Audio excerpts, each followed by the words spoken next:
Ilhan Omar walked into room 342 of the Dirksen Senate office building under a subpoena and into a hearing that, according to the script's framing, was no longer about political theater, partisan talking points, or the usual Washington ritual of asking questions nobody expects to be answered, because hanging over that room was the blunt figure of 250 million that had been intended to feed children, and instead became the center of one of the most explosive fraud cases connected to Minnesota.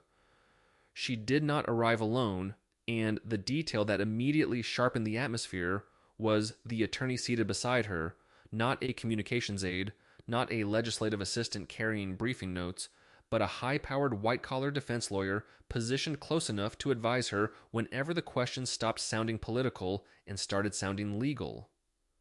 Across from her sat Vice President J.D. Vance with 6 folders arranged in front of him, thick packets of documents that the script presents as forensic accounting material, court records, financial disclosures, internal communications, and evidence collected over months of investigation. Omar opened with nearly 10 minutes about her refugee experience, the threats against her family, immigration enforcement in Minneapolis, frightened mothers, and the fear felt by Somali families in her district. And none of those themes were invented or trivial in the presentation because Vance explicitly acknowledged that those experiences and fears could be real. But acknowledgement was not surrender. And when the room settled, Vance shifted the focus with brutal simplicity from identity to accountability, from persecution to paperwork, from biography to the money that was supposed to reach hungry children. His opening counter was effective precisely because he did not attack the refugee story, mock it, or attempt to erase it, but instead separated it from the issue sitting directly in front of the committee, telling Omar that the people doing the greatest damage to her community might not be sitting across from her at all. Then came the first folder and the first hard turn into the Feeding Our Future scandal, the sprawling Minnesota fraud prosecution built around roughly $250 million allegedly stolen from federal child nutrition programs during the pandemic.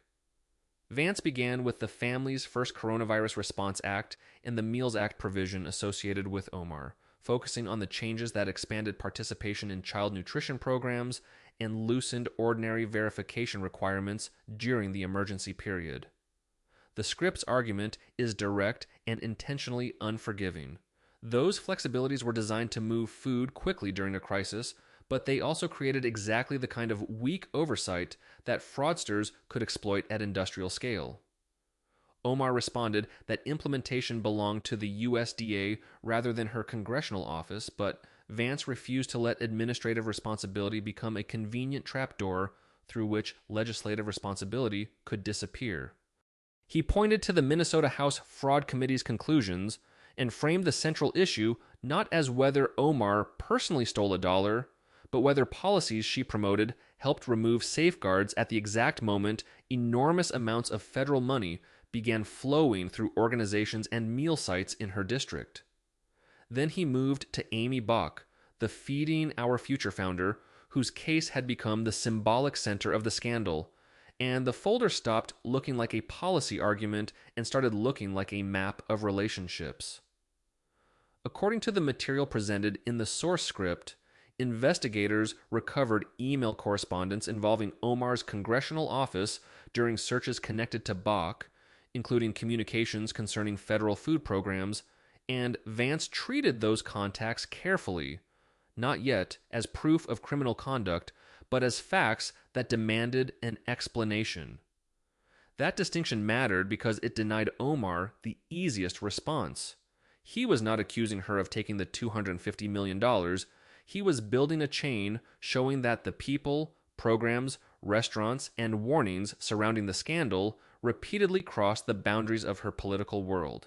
Every document narrowed the distance between a congresswoman insisting she was being unfairly targeted and a fraud operation that had unfolded inside the community she represented. Vance then turned to Safari Restaurant, a business in Omar's district that she had publicly highlighted for its participation in federal food programs, and the script describes the restaurant as one of the significant fraudulent meal sites later identified by federal prosecutors. Prosecutors alleged that enormous numbers of meals were claimed but never actually served, turning a program created for hungry children into a pipeline for fraudulent reimbursements while public officials were still talking about access, equity, and emergency relief. That is where the script becomes openly contemptuous of the political defense, because promoting a program when cameras are present is easy, while knowing where the money goes after the cameras leave is the part oversight is supposed to handle. Vance added another uncomfortable fact from the source. Omar's campaign had received thousands of dollars in contributions from individuals who were later indicted in the Feeding Our Future case, and those donations were returned after the indictments became public. Again, the point was not that a campaign contribution automatically proves participation in a crime, but that the number of connections was beginning to make the standard Washington answer of, "I had no idea," look increasingly inadequate.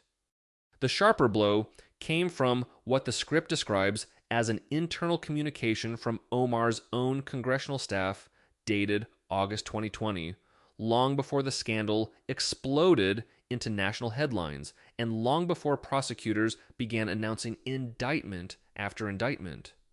In that email, a staff member reportedly flagged unusual meal claim volumes from several sites in Minnesota's 5th district, specifically warning that the numbers did not match foot traffic or population density and recommending that the matter be raised with the USDA Inspector General. The reply attributed to Omar's chief of staff was devastating in its simplicity. The office was focused on expanding access to nutrition programs rather than restricting them. The issue was supposedly outside their lane, and the staff member was told to drop it. If the document is accepted on the terms presented by the script, that destroys the cleanest possible defense because it moves the timeline backward from nobody knew to someone inside the office noticed. Suddenly, the argument was no longer merely that fraud happened in Omar's district, but that a warning may have reached her political operation before the public understood the scale of what was happening. Omar said she had never seen the email and did not recall it, a response that might sound routine in Washington, but became increasingly difficult to carry under the accumulating weight of the folder in front of Vance. He did not need to shout, because the sequence itself did the damage. Restaurants promoted, defendants connected to the program, campaign contributions from later indicted individuals, communications touching her office, and now a staff warning that allegedly arrived years before the scandal was fully exposed. Vance's tone in the source hardened at exactly that point, not into theatrical outrage, but into something more personal, because he connected the missing food money to his own experience growing up poor in Ohio. He described nights when his household did not have enough, periods when instability and addiction made food uncertain, and the humiliation familiar to children who depend on adults and public programs because they have no other protection.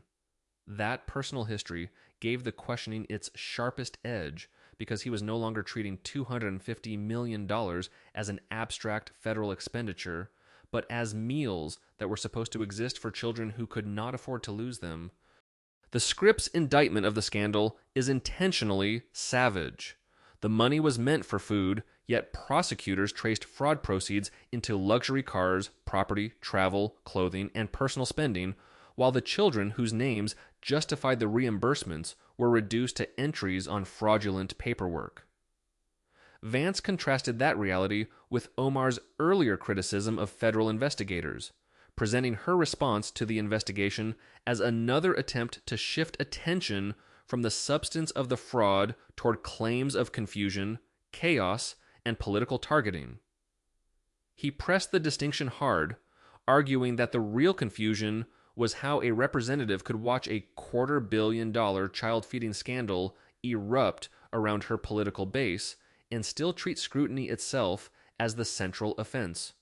Omar attempted to return to her record of championing programs for children, but Vance's answer, as framed in the source, was merciless because championing a program does not excuse failing to confront what happened when that program became a vehicle for theft. In that formulation, good intentions were no longer a defense. They were simply the advertisement printed on the front of a program whose back end had been exploited. Vance then assembled the pieces into one question that the entire first phase of the hearing had been moving toward. Where was Omar while the money disappeared? He emphasized that he was not asking whether she personally stole it because making an accusation he could not establish would only give her room to escape from the questions he could establish.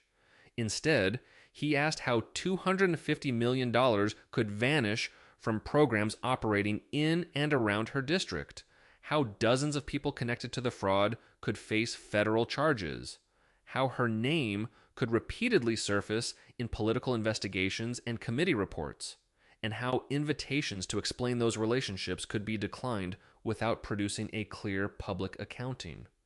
That was the pressure point, because it demanded responsibility without requiring a criminal allegation, and responsibility is far harder to dismiss as persecution when the question is simply why a representative did not respond more aggressively to warning signs surrounding one of the largest fraud scandals in her state. Omar said she would address the allegations through written responses to the committee, but that answer only reinforced the image the script was constructing. The documents were on the table, the cameras were running, and the direct explanation was being postponed again. Vance refused to let the moment dissolve into procedural language, reminding her that the American public was watching immediately, and that the missing money was not a hypothetical problem waiting for lawyers to polish a response weeks later. The first folder had already established the central battlefield: a federal nutrition program created during crisis conditions, safeguards loosened in the name of speed, fraud exploding through Minnesota, defendants moving through the courts, restaurants in Omar's district implicated, campaign donors later indicted, and an alleged internal warning that had been brushed aside. None of those individual facts alone prove the sweeping conclusions political audiences wanted to draw, but together, within the source script's argument, they created a pattern too dense to wave away with slogans about partisan motivation. Vance had spent the opening phase doing something much more damaging than simply insulting Omar, because insults can be returned, reframed, clipped for social media, and converted into victimhood, while documents force a person to answer the specific thing printed in front of them. And just as Omar appeared ready to retreat into written responses, Vance moved the first folder aside and reached for the second. That second folder was heavier, and its subject was no longer primarily the missing food money, but the extraordinary transformation described in Omar's household financial disclosures and the business interests associated with her husband, Tim Minot. The script pivots here deliberately because, after forcing Omar to confront questions about what happened to federal money around her district, Vance prepares to ask what happened to the money around her own household. He names the businesses, the investment entities, the winery, the venture operation, and the private equity interests connected to Minot, then places the congressional financial disclosures beside one another as if the numbers themselves are preparing to testify. Omar attempts to separate her husband's business activity from her own responsibility, but Vance immediately cuts off that escape route by pointing out that those interests appear on financial disclosure forms bearing her signature. And with the Feeding Our Future folder now closed beside him, Vance opens the financial records and begins following a completely different trail of money. The financial trail began with numbers so small they looked almost absurd beside what would appear one disclosure later, because Vance placed Omar's 2023 Congressional financial filing next to the 2024 version and forced the comparison into plain sight.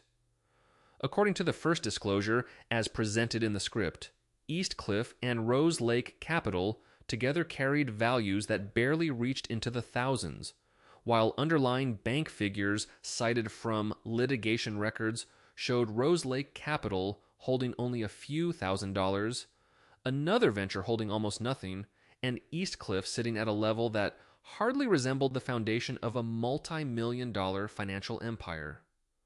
Then came the next disclosure, filed the following year, where Rose Lake Capital was valued somewhere between $5 million and $25 million, and Eastcliff somewhere between $1 million and $5 million, creating a potential combined valuation approaching $30 million.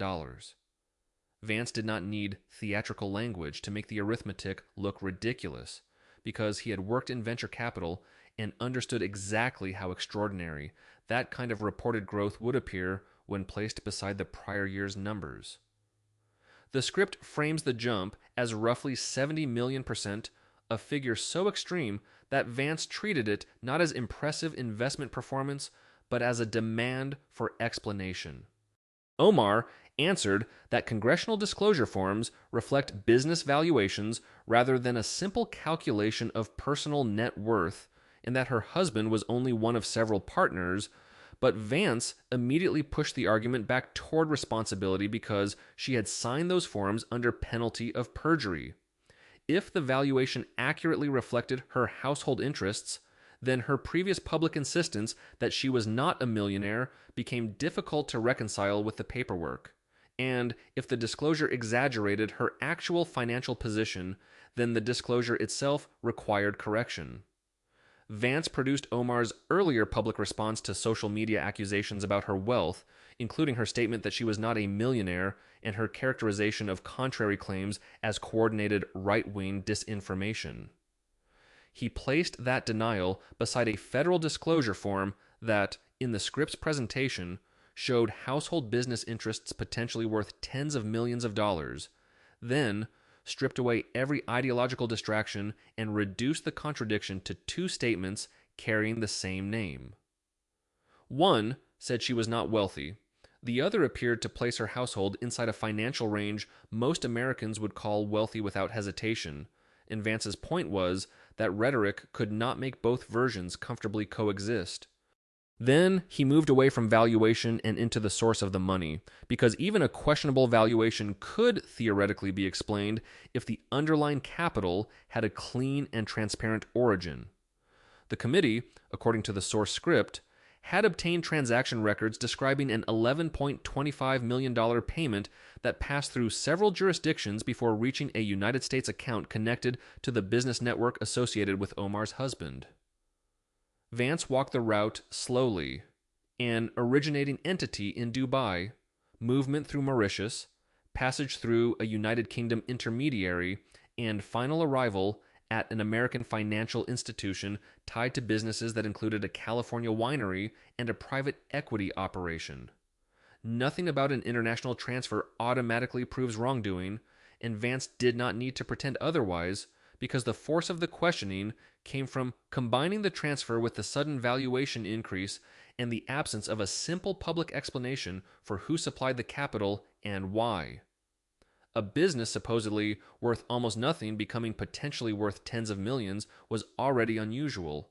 A multi-million-dollar transfer moving through Dubai, Mauritius, and London before arriving in the same broader business network made, just trust the disclosure, an increasingly pathetic answer. The next acronym sharpened the entire section. OFAC, the Treasury Department's Office of Foreign Assets Control, an agency associated with sanctions enforcement, terrorism financing, hostile regimes, and international money laundering concerns, rather than routine disagreements between American small business investors. Vance cited litigation involving Badlands Ventures, where business partner Will Haler allegedly told investors that approximately $1.683 million could not be returned because OFAC had frozen the account. The investors challenged that explanation in court, arguing that the money had originated domestically and describing the OFAC story as nonsensical, while their complaint accused the people managing the venture of forming it with the intention of stealing or misappropriating invested funds. Vance then stacked that case beside other lawsuits involving allegations of fraud, embezzlement, vanished investments, and business relationships that ended not with profitable exits, but with angry partners demanding to know what happened to their money.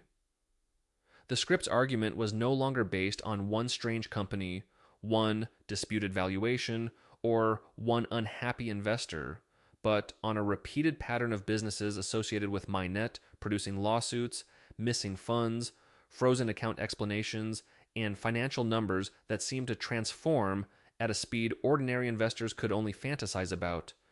That was the moment Vance stopped treating the financial disclosures as a quirky paperwork issue and described them as a pattern requiring formal oversight, because Congress had already asked Tim Minette to provide records related to Rose Lake Capital, Eastcliff, EST Ventures, and Badlands Ventures.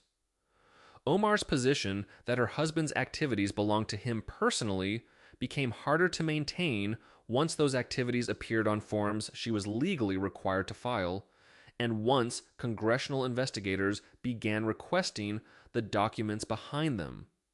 Vance emphasized that oversight officials were not asking because they were curious about a congresswoman's marriage, or because they wanted gossip about private business ventures, but because the numbers being reported had changed dramatically, while lawsuits and unusual transactions accumulated around the same network.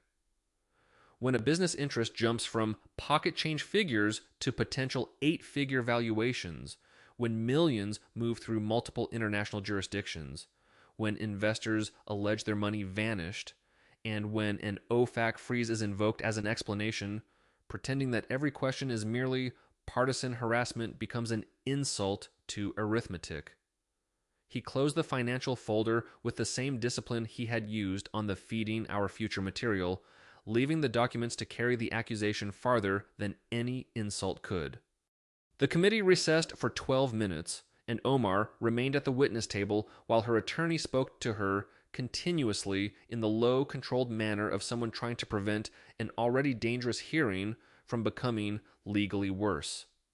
Her staff sat behind her, watching a proceeding that had moved from $250 million in stolen child nutrition funds to multi-million-dollar household business valuations, foreign wire transfers, OFAC references, and investor lawsuits without giving her any clean political exit.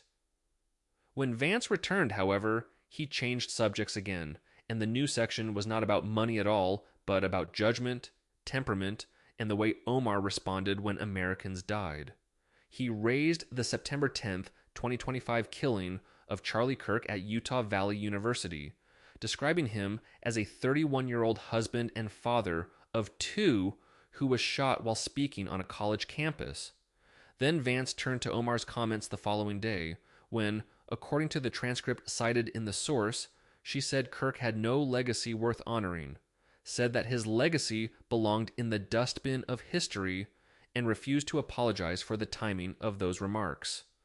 Omar pointed out that she had condemned the killing and expressed sympathy for Kirk's family, but Vance attacked the contradiction rather than ignoring it, arguing that condolences lose their human weight when they are immediately followed by a political assault on the dead. He characterized her response as a disclaimer attached to an attack, a sentence acknowledging murder followed by an extended explanation of why the murdered man supposedly deserved no legacy, and he forced the timeline back into focus. Barely 24 hours had passed. Vance then referenced Representative Nancy Mace's effort to censure Omar, a resolution that, according to the script, failed by a single vote, 214 to 213, and an ethics complaint from Representative Mike Flood containing 18 separate allegations of conduct reflecting poorly on the House. The Charlie Kirk remarks, Vance argued, were not an isolated eruption, but one item inside a much longer record of statements that repeatedly produced outrage, formal complaints, and political demands for accountability. Then he reached for an older transcript dated March 2019, and the hearing moved from the murder of one political activist to the deadliest terrorist attack in modern American history. The words on that older transcript were among the most infamous Omar had ever spoken. Some people did something, the phrase she used while discussing the aftermath of September 11th and the impact on Muslim civil liberties. Vance acknowledged the context instead of pretending it did not exist, explicitly recognizing that Omar had been discussing discrimination against Muslim Americans and that such discrimination was real and wrong. But he refused to let context erase the language itself, because 19 al-Qaeda hijackers did not merely do something. They murdered 2,177 people, destroyed families, killed firefighters running upward into collapsing buildings, and turned an ordinary Tuesday morning into a national wound that still had names attached to every number.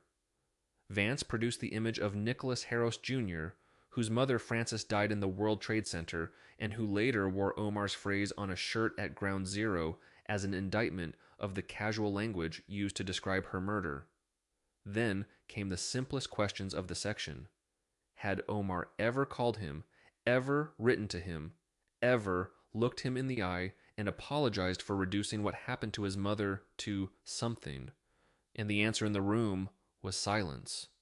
The silence after those questions was more damaging than a shouted denial, because Vance had not asked Omar to explain an ideology, defend an entire political movement, or relitigate the civil liberties debate after September 11th. He had asked whether she had ever personally confronted the family whose grief had been compressed into the phrase she chose.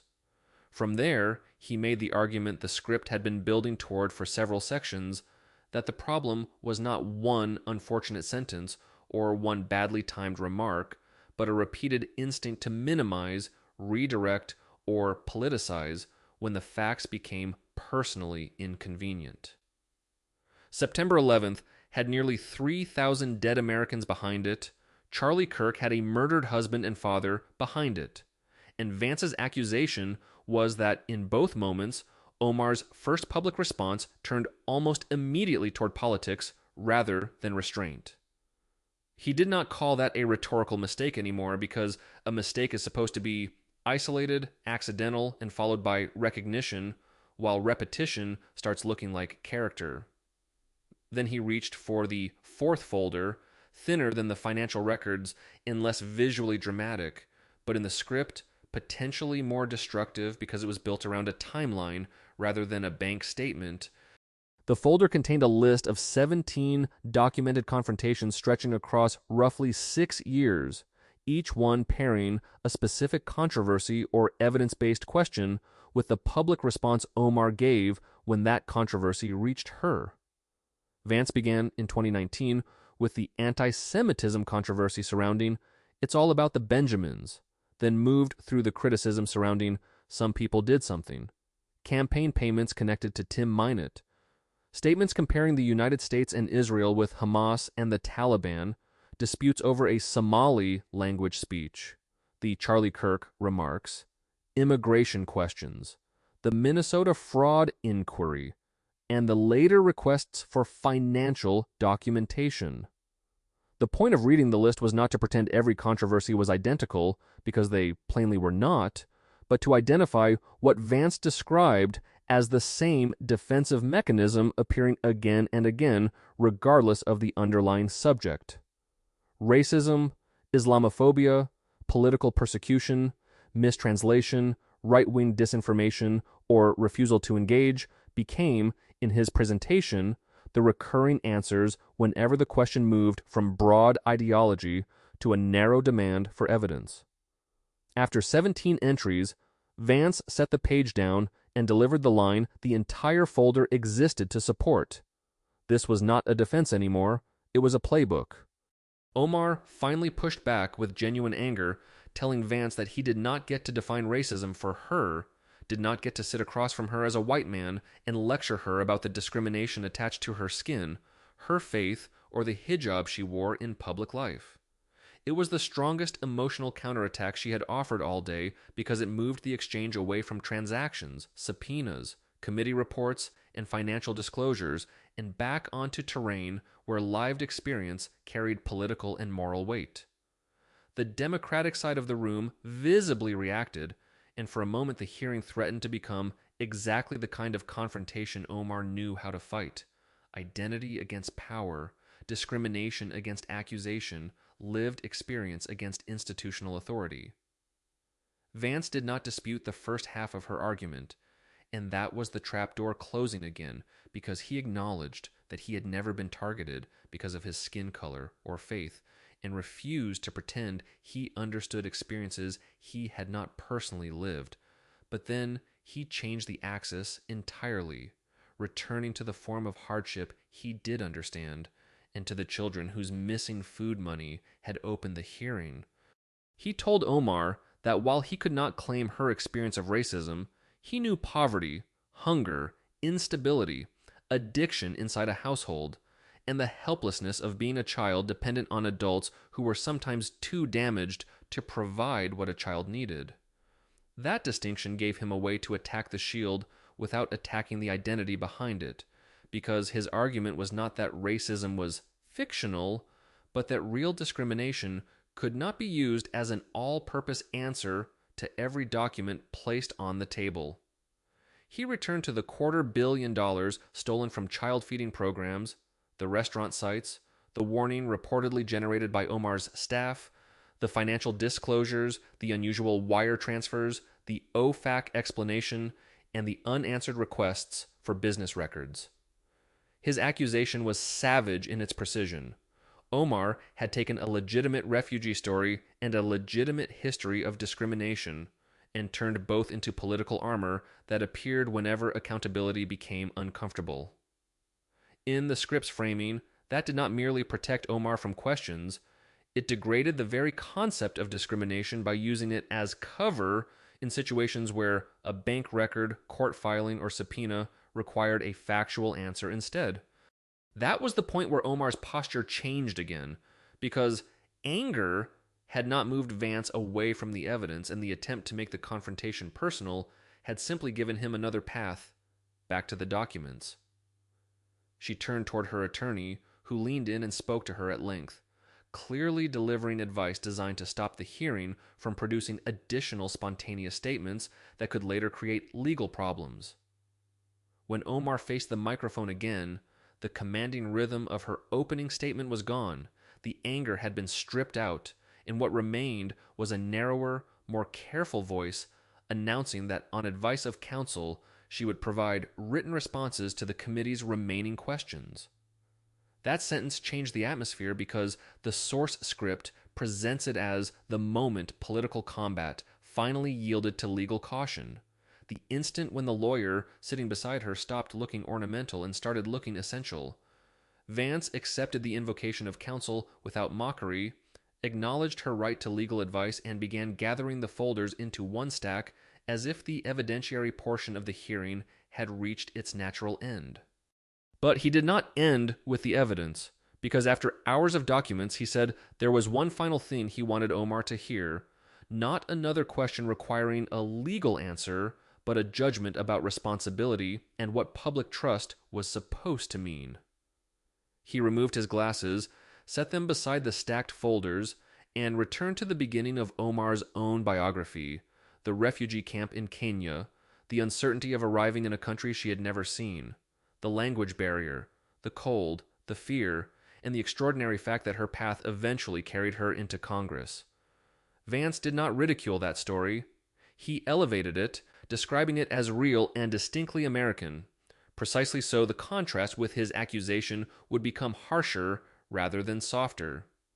America, he argued, had given Omar citizenship, safety, education, opportunity, and eventually something even more valuable than any of those things: institutional trust, powerful enough to place her inside the federal government and give her a vote over laws affecting hundreds of millions of people. The question was what she had done with that trust once she possessed it. He walked back through the day without changing the sequence. $250 million intended for children stolen through a fraud network operating in Minnesota, investigators criticized while the scandal widened. Business interests connected to her husband suddenly carrying potential valuations in the millions. financial statements conflicting with public claims about wealth, and political controversies repeatedly answered with accusations against the people asking the questions. He added the Charlie Kirk remarks, the older September 11th language, the 17 entries on the defensive timeline, and the repeated refusals or delays surrounding efforts to obtain testimony and financial records. The force of the closing argument came from accumulation rather than novelty because Vance introduced nothing new. He simply compressed everything already presented into a single picture and demanded that Omar look at it without the protection of another subject change. Then he stripped away the issues he knew would allow the conversation to scatter, saying the final question was not about her marriages, immigration history, Somalia, religion, or any of the controversies that could drag the hearing sideways for another 3 hours. What remained was almost offensively simple. Was it worth it? Was the question, and in the source script, it landed harder than the previous 2 hours because it demanded no technical knowledge, no legal theory, no accounting expertise, and no political ideology to understand. Vance asked whether the money, power, visibility, influence, and years spent fighting every accusation had been worth what he described as the cost imposed on the people who originally trusted Omar to represent them. He invoked the children whose meals existed on fraudulent claims, but not necessarily on dinner tables, the investors who alleged that their money disappeared through business ventures, the constituents who had been asked again and again to believe that every controversy was simply another attack from enemies who hated who Omar was. Then he returned to himself one final time, not as vice president or former venture capitalist, but as the child who had once known what it meant to look at an unstable household and understand that the adults might fail you. His accusation was that Omar had once known that feeling too, had risen from circumstances where powerlessness was real, had eventually been given enormous power, and then had forgotten the very people who were easiest for powerful adults to forget. Omar slowly raised her head but did not answer, and Vance repeated the question without decorating it, without adding another statistic, and without reopening a folder. Was any of it worth it? The room remained silent for roughly 10 seconds, a length of time that feels trivial anywhere except live television, where every second without an answer becomes its own statement, and every camera has time to capture the face of the person choosing not to speak. Omar looked down at her hands while her attorney placed a hand on her shoulder, and the script treats that image as the defining photograph of the hearing because the woman who had entered the room with a prepared declaration about persecution now sat wordless after hours of questions about money, judgment, and accountability. Vance did not force another answer, did not fill the silence with a victory speech, and did not attempt to squeeze a final insult into the moment because the lack of response had already given the scene everything the script wanted from it. He simply said, "No further questions, Mr. Chairman." What followed outside the hearing room would turn that silence into the most replayed moment of the entire proceeding, because the clip of Vance asking, "Was it worth it?" and Omar declining to answer began spreading almost immediately across television, social media, political commentary, and legal analysis. The script describes the clip racing through tens of millions of views before the room had fully emptied, then continuing to grow rather than disappearing after the usual 24-hour outrage cycle. Former prosecutors and television analysts focused less on the partisan heat than on Vance's method, especially the fact that he repeatedly acknowledged the legitimate parts of Omar's personal story before dragging the exchange back to specific documents whenever she attempted to reframe the confrontation. That technique deprived her of the easiest escape because he did not need to deny racism, discrimination, refugee hardship, or threats against her family in order to insist that none of those things answered a question about a financial disclosure or a staff email. And by the time the hearing ended, the political problem facing Omar was no longer one accusation, one committee, or one viral clip, but the possibility that every unresolved question from the previous 6 years was about to be reopened at the same time. That reopening began almost immediately because the viral clip did not remain trapped inside the usual partisan ecosystem where one side celebrates, the other side condemns, and everyone forgets the details by the end of the week. Instead, according to the source script, analysts began replaying the entire hearing and examining why Omar had been unable to turn the confrontation into the kind of ideological brawl that had protected her in earlier controversies. Former prosecutors highlighted Vance's discipline, noting that he rarely raised his voice, avoided personal insults, and kept returning to documents whenever Omar tried to move the exchange toward identity, persecution, or political motive. CNN's Jake Tapper was described in the script as calling the questioning unusually disciplined, while another commentator pointed out that Vance had explicitly acknowledged Omar's refugee story and the reality of discrimination before presenting the evidence, making the standard accusation of simple bullying more difficult to sustain. Progressive outlets faced the same structural problem because defending Omar in general terms was easy, but answering the specific allegations about feeding our future, financial disclosures, OFAS, investor lawsuits, and the internal staff warning required engaging with records rather than slogans. The hashtags that followed reflected that collapse of abstraction with "Was it worth it?", 17 times, and 42, turning pieces of the hearing into shorthand for a larger accusation that Omar had spent years answering narrow questions with broad claims of persecution. The political fallout described in the script moved quickly from cable television to Omar's own party, where Alexandria Ocasio-Cortez and Rashida Tlaib issued a joint statement condemning the hearing as a politically motivated spectacle, but, crucially, did not directly address the feeding our future evidence, the financial disclosures, the OFAC issue, or the specific claims presented during Vance's questioning. That omission became its own problem because commentators could now argue that even Omar's closest ideological allies were defending her identity and political significance while avoiding the paperwork that had placed her in danger. Within days, several progressive Democrats in competitive districts reportedly began distancing themselves, using careful language about every member of Congress having an obligation to answer questions regarding public service, the kind of sentence Washington politicians use when they want separation without declaring open war. The Minnesota Democratic Farmer Labor Party, according to the source, began fracturing internally as leaked conversations revealed party figures debating whether continued defense of Omar would damage other candidates heading into the midterms. One participant reportedly reduced the issue to raw electoral arithmetic, arguing that every dollar spent protecting Omar was a dollar unavailable for races the party believed it could still win. The legal pressure then expanded in several directions at once, turning what had looked like a brutal hearing into the opening move of a much larger accountability campaign.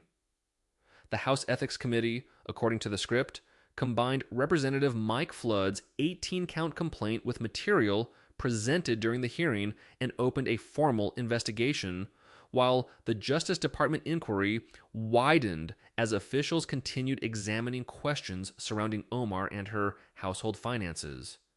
ICE declined to release records connected to its own investigation, citing ongoing enforcement proceedings, and Acting Attorney General Todd Blanche announced an increased focus on denaturalization cases, a statement the source frames as being understood in Washington as directly relevant to Omar. More immediately, the House Oversight Committee escalated its request for Tim Mynett's business records into a formal subpoena demanding documents related to Rose Lake Capital, Eastcliff, EST Ventures, Badlands Ventures, and the source of the multi-million-dollar wire transfer routed through Dubai.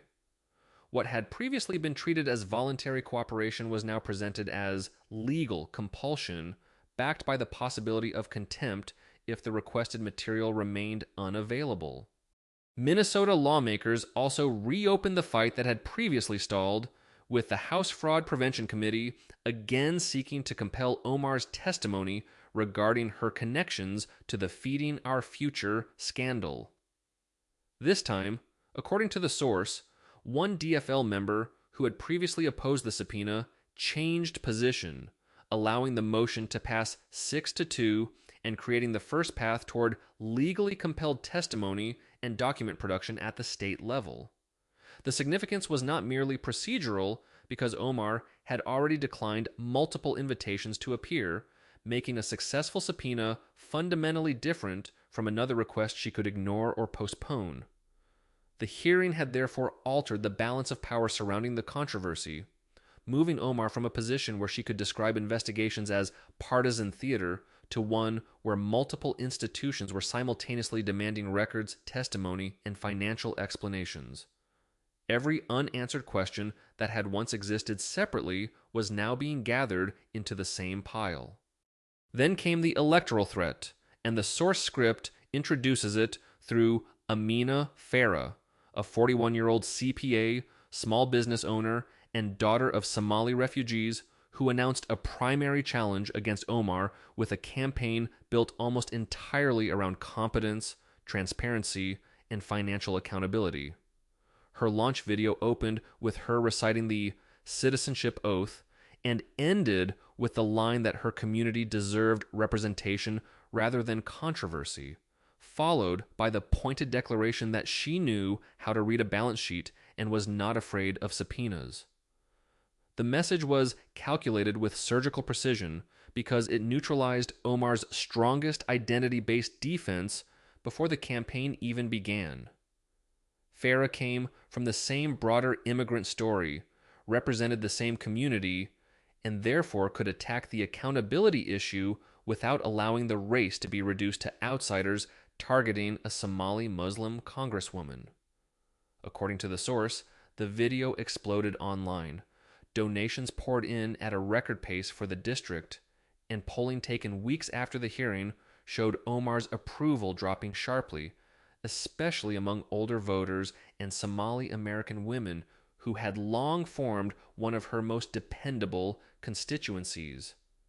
The danger was no longer theoretical because the hearing had produced not only investigations, but also a credible political vehicle for voters who wanted to punish Omar without abandoning the community she claimed to represent. Community leaders who had defended Omar for years also began speaking more openly, and the script singles out Abdi Hassan of the Somali Business Alliance of Minneapolis as one of the most forceful examples.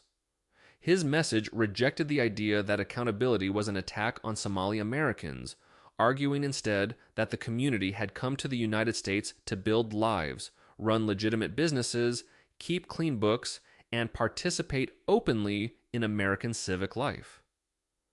That distinction struck directly at the defensive structure Vance had attacked during the hearing, because if Somali business owners themselves were demanding transparency, Omar could no longer pretend that every demand for records was automatically hostility toward her ethnicity or faith. Hassan's declaration that Omar did not represent who they were carried more political weight than any Republican denunciation because it came from inside the community whose protection she had invoked repeatedly. The shield was beginning to crack from the inside. The source then narrows its focus from institutions and polling to one elderly voter in Cedar Riverside, a 78-year-old Somali American woman named Halima Aden, who had arrived in the United States in 1999 with 3 grandchildren and a plastic bag filled with documents. She had worked as a hotel housekeeper for 11 years, had never missed an election, and understood Omar's opening testimony about refugee camps, fear, hunger, and rebuilding a life in America because she had lived versions of those experiences herself.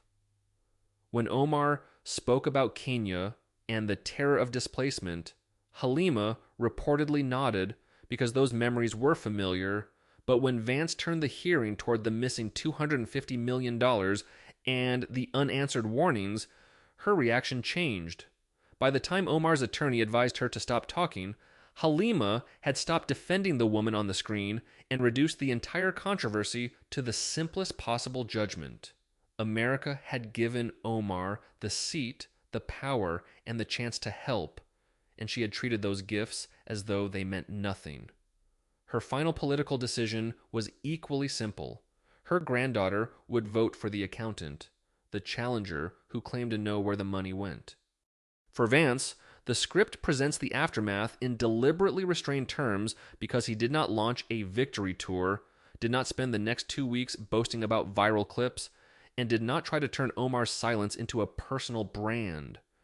When an Associated Press reporter eventually asked whether he was satisfied with the hearing, he answered that he had not enjoyed it and had simply asked questions that needed to be asked, refusing to decorate the moment with triumph. Pressed on accusations that he had been too harsh, Vance returned one last time to the emotional core that had driven his questioning from the beginning. He had grown up hungry, and when money intended to feed children was stolen, he did not require a partisan reason to care. That response completed the structure of the script because everything, the folders, the wire transfers, the lawsuits, the disclosures, the staff email, the confrontation over identity, and the final question was ultimately tied back to one concrete moral claim rather than a generic political feud.